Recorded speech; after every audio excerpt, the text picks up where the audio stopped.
बिस्मिल्लाहिर्रहमानिर्रहीम। अस्सलाम वालेकुम मेरे प्यारे व्यूवर्स, उम्मीद है आप सब खैरियत से होंगे। आज मैं नेक्स्ट टॉपिक लेके आई हूँ जो as per my commitment with you different philosophical schools of thoughts का जो सेकंड हमारे पास फ़िलासफ़ी है that is realism. It is in contrast with idealism और this was given by Aristotle.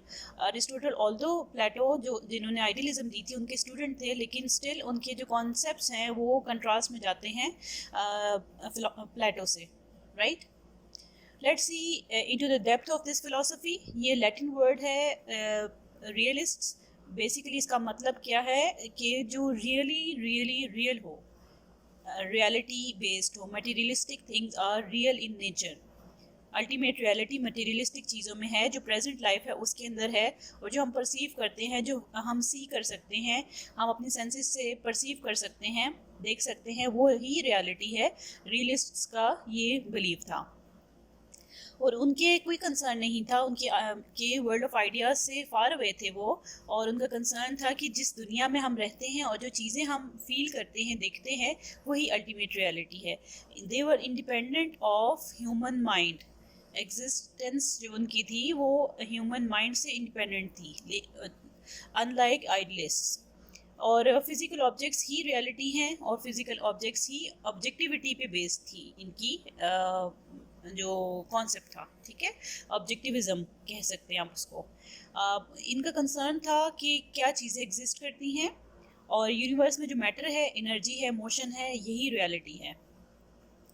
वही रियल ऑब्जेक्ट्स हैं जो कि हम होल्ड कर सकते हैं और हम जो एग्जिस्ट करती हैं चीज़ें। इनका focus all round development of human being था, all round development of child था, that is emotionally, physically, morally and spiritually.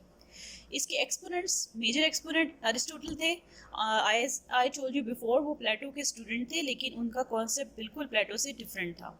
Then John Locke, Herbert और स्पेंसर भी इनके एक्सपोनेंट्स थे।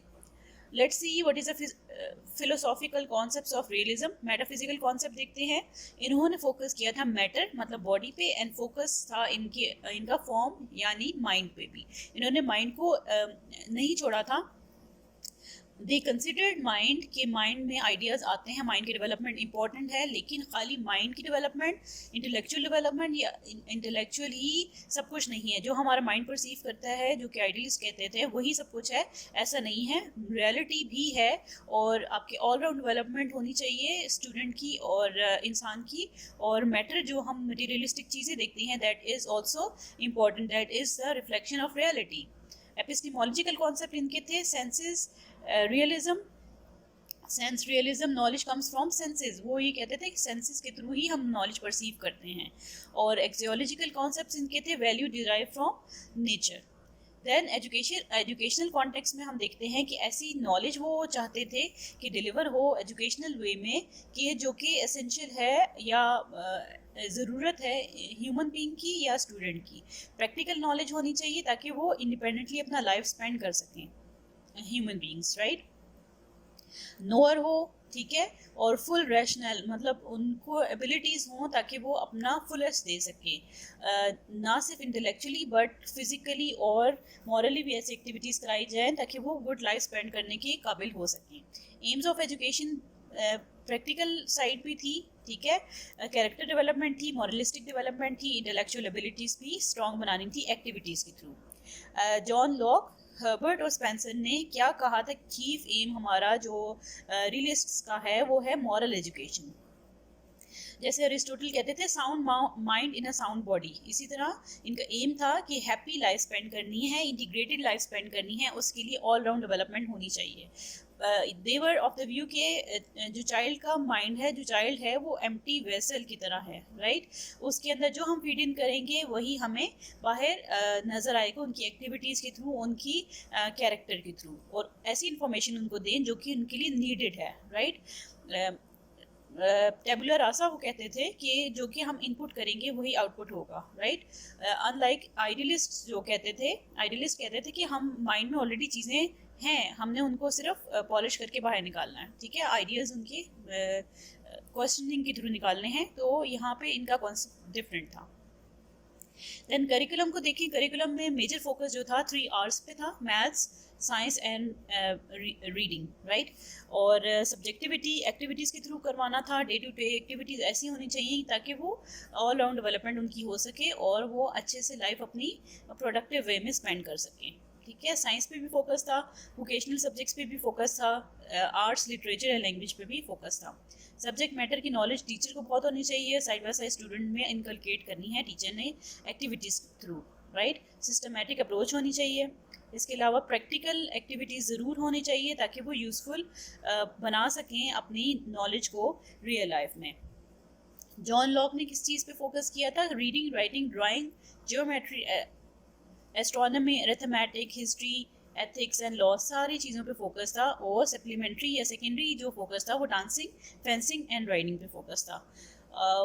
इंडक्टिव और डिडक्टिव दोनों अप्रोचेस पे इनका फोकस था। और अभी जो रियलिस्ट्स की नई हमें जो टर्मिनोलॉजीज मिलती हैं, नए कॉन्सेप्ट्स मिलते हैं, उनमें उन्होंने ऐसी एक्टिविटीज़ यूज़ की हैं ताकि स्टूडेंट्स की नॉलेज टेक्नोलॉजी के थ्रू एनहांस हो सके। For example use of pictures, TV, videos और एजुकेशनल प्रोसेस के लिए इस्तेमाल करने चाहिए और कर रहे हैं। टीचर ऑलराउंड डेवलपमेंट, टीचर की ऑलरेडी ऑलराउंडर होना चाहिए टीचर, ठीक है। साइंस, मैथ्स, ह्यूमैनिटीज़ पे फोकस होना चाहिए।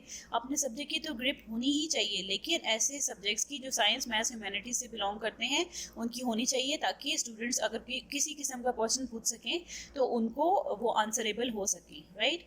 ना सिर्फ स्टूडेंट्स को इन्वॉल्व करना है बल्कि टीचर खुद भी क्लासरूम में ऐसे इन्वॉल्व हो कि डिस्कशन मेथड हो।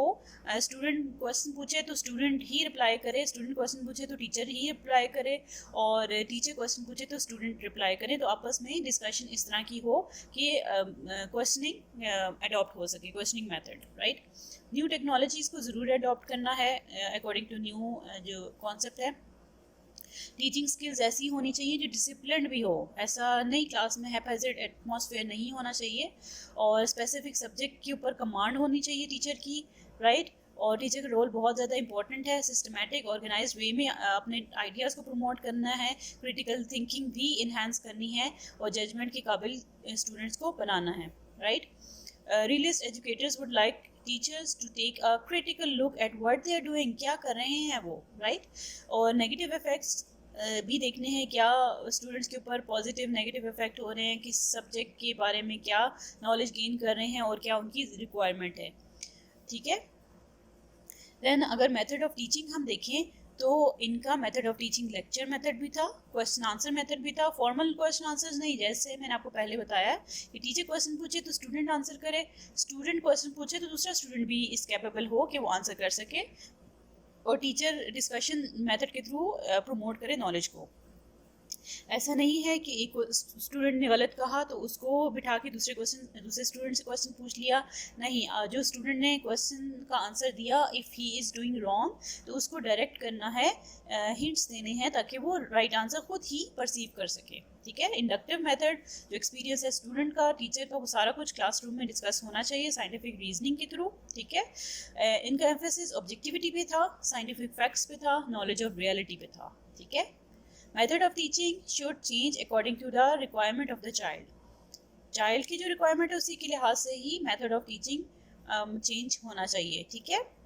चाइल्ड को जितनी नॉलेज ऑलरेडी है, जितनी परसीव कर चुका है और जितनी नहीं आती वो उस लिहाज से इनकलकेट करनी है टीचर ने, ठीक है। एम्फेसिस किस पे था? क्रिटिकल रीजनिंग पे, एक्सपेरिमेंटेशन पे और एक्सपीरियंसेस पे, right. I hope concept clear हो गया होगा आपको।